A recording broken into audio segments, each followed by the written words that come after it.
Olá a todos, hoje a gente vai mergulhar num período que, apesar de ter rolado lá nos séculos XIX e XX, ainda tem um impacto enorme no mundo, né? O imperialismo na África. Preparem-se para uma viagem no tempo. É isso aí. Vamos entender o que estava por trás dessa corrida colonial europeia na África e principalmente analisar as consequências muitas vezes trágicas para o continente africano. Para começar, vamos direto ao ponto. O que foi esse tal de imperialismo? O imperialismo significou basicamente a expansão do poder e da influência de um país sobre outros. Tipo, imagina um país controlando os recursos, os mercados, a riqueza de outro. No caso da África, várias potências europeias, como o Reino Unido, França, Bélgica, Alemanha e Portugal, entraram nessa disputa colonial. Entendi. E a Conferência de Berlim? Qual foi o papel dela nisso tudo? Parece importante. A Conferência de Berlim, que aconteceu entre 1884 e 1885, foi tipo um marco na divisão da África entre as potências europeias. Imagina só. Um grupo de países se reunindo para dividir um continente inteiro entre si, ignorando totalmente as culturas, as etnias, as fronteiras que já existiam. Nossa, que absurdo! E me fala, do ponto de vista econômico, o que levava os europeus a fazerem isso? A busca por matérias-primas, novos mercados consumidores e mão de obra barata, basicamente. A Europa estava passando pela Revolução Industrial, precisava de recursos para alimentar suas fábricas e de consumidores para os seus produtos. As colônias africanas viraram uma mina de ouro para as metrópoles. Ou seja, a Europa queria lucro e poder, e a África acabou virando um alvo fácil para essa exploração, né? Exatamente. E para justificar essa dominação, eles usaram cada argumento. Chegaram a distorcer teorias científicas para isso. Já ouviu falar em darwinismo social? Darwinismo social. Me explica isso melhor. Eles pegaram as ideias do Charles Darwin sobre a evolução das espécies e distorceram tudo, dizendo que as raças humanas eram diferentes, que os europeus eram superiores aos africanos e que por isso tinham a missão de civilizar os povos colonizados. Mas que absurdo. Usar a ciência para justificar a opressão. Pois é. E essa mentalidade fica clara numa imagem da época, chamada doença do sono, que mostra um africano dormindo, enquanto as potências europeias fincam suas bandeiras ao redor dele, como se tivessem tomado posse do continente sem nenhuma resistência. Que imagem forte. E quais foram as consequências do imperialismo na África? Imagino que não foram nada boas. As consequências foram profundas e duradouras, e ainda hoje a gente vê os reflexos disso em vários países africanos. A exploração econômica desenfreada, as fronteiras artificiais que ignoravam as divisões étnicas e culturais, a destruição das culturas tradicionais, a violência, tudo isso deixou marcas profundas no continente.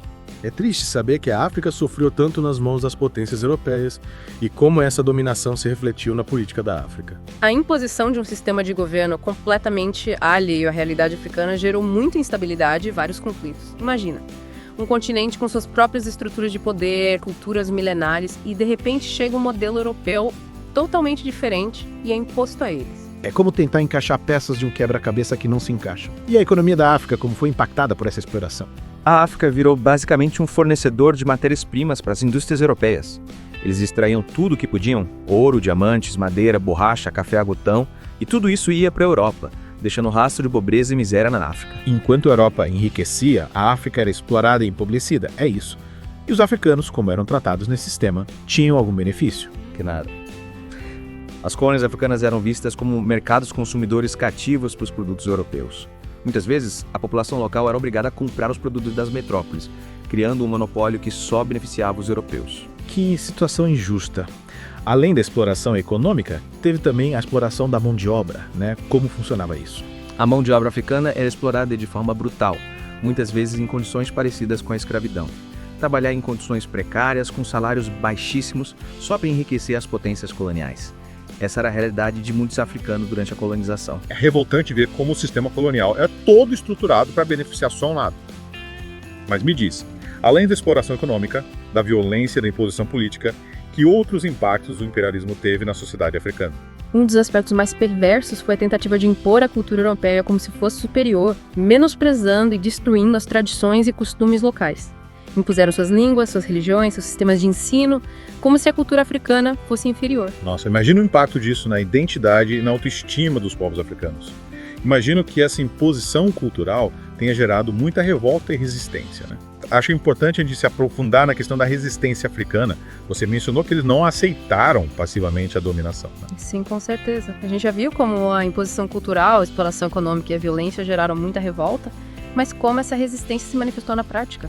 De que forma os africanos lutaram contra essa opressão? A resistência africana foi bem diversa e multifacetada em alguns casos. Eles pegaram em armas e se rebelaram abertamente contra os colonizadores. Teve a revolta Maji-Maji, na Tanzânia, por exemplo, em que os guerreiros africanos usaram magia tradicional para tentar se proteger das balas alemãs. Nossa, que interessante. Usando magia contra armas de fogo. Isso mostra a força da crença e da cultura deles na luta contra a opressão, mas imagino que nem toda a resistência foi armada, né? Isso aí muitas vezes a resistência foi mais sutil, sabe? Através da preservação da cultura das tradições e da língua, eles continuaram praticando suas religiões, contando suas histórias, transmitindo os seus conhecimentos, mesmo com toda a repressão. E essa resistência cultural, como ela impactou a luta contra o imperialismo, parece algo difícil de medir, mas imagino que tenha sido fundamental para manter a identidade e a esperança de um futuro livre. Com certeza. Manter a cultura viva foi essencial para fortalecer o sentimento de união e de pertencimento, sabe? Alimentando a chama da resistência, além disso, muitos líderes africanos se destacaram na luta política, usando a diplomacia e a inteligência para defender os interesses do seu povo. Entendi, então, além da resistência armada e cultural, teve também a resistência política. Me fala mais sobre esses líderes, como eles agiam. Figuras como Kwame Nkrumah em Ghana, Jomo Kenyatta no Quênia, Patrice Lumumba no Congo e Nelson Mandela na África do Sul se tornaram símbolos da luta pela independência, inspirando gerações com sua coragem e determinação. É verdade, esses nomes são realmente importantes na história da libertação africana. Mas imagino que essa luta pela independência não tenha sido fácil, né? Que desafios eles enfrentaram? A jornada foi longa e difícil. Eles enfrentaram prisões, exílios, perseguições e muitas vezes tiveram que negociar com os colonizadores em condições bem desfavoráveis. Mas nunca desistiram do sonho de uma África livre e independente. E essa luta, ela teve sucesso.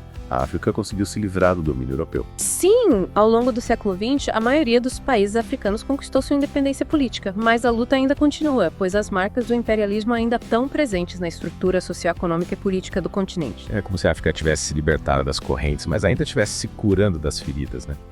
Mas me fala, além da independência política, o que mais a resistência africana conquistou?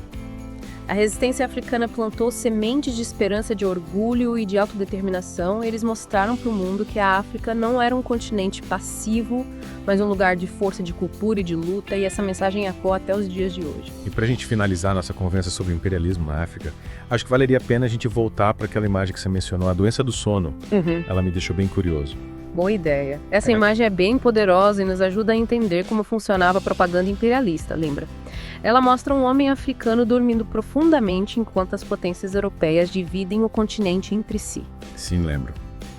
É como se a África estivesse ali parada esperando a chegada dos europeus para finalmente acordar, né? Exatamente. A imagem reforça a ideia de que a África era um continente adormecido, precisando da civilização europeia para despertar. Mas a gente já viu que essa é uma visão totalmente distorcida da realidade. Com certeza. A África tinha suas próprias culturas, histórias, reinos e impérios e jamais aceitou passivamente a dominação europeia.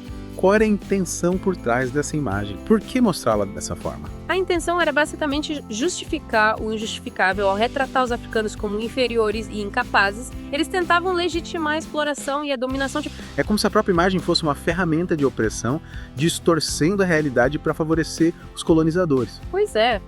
Por isso é tão importante a gente ter um olhar crítico sobre as fontes históricas, questionar as narrativas que são apresentadas pra gente e buscar diferentes pontos de vista. Totalmente. E que lição a gente pode tirar dessa análise da imagem? O que ela nos ensina sobre o imperialismo e seus impactos? A imagem serve como um alerta sobre o perigo da propaganda e da desinformação, que muitas vezes são usadas para justificar ações imorais e injustas. Ela mostra como a história pode ser manipulada para servir a interesses específicos. E também nos lembra da importância de valorizar a diversidade, respeitar as diferentes culturas e combater o racismo e a xenofobia, né? Sem dúvida. Aprender com o passado é essencial para construir um futuro mais justo e igualitário para todos. É isso aí. E por hoje é só, pessoal. Espero que vocês tenham gostado dessa viagem no tempo para entender um pouco mais sobre o imperialismo na África, suas consequências e principalmente a força da resistência africana. Até a próxima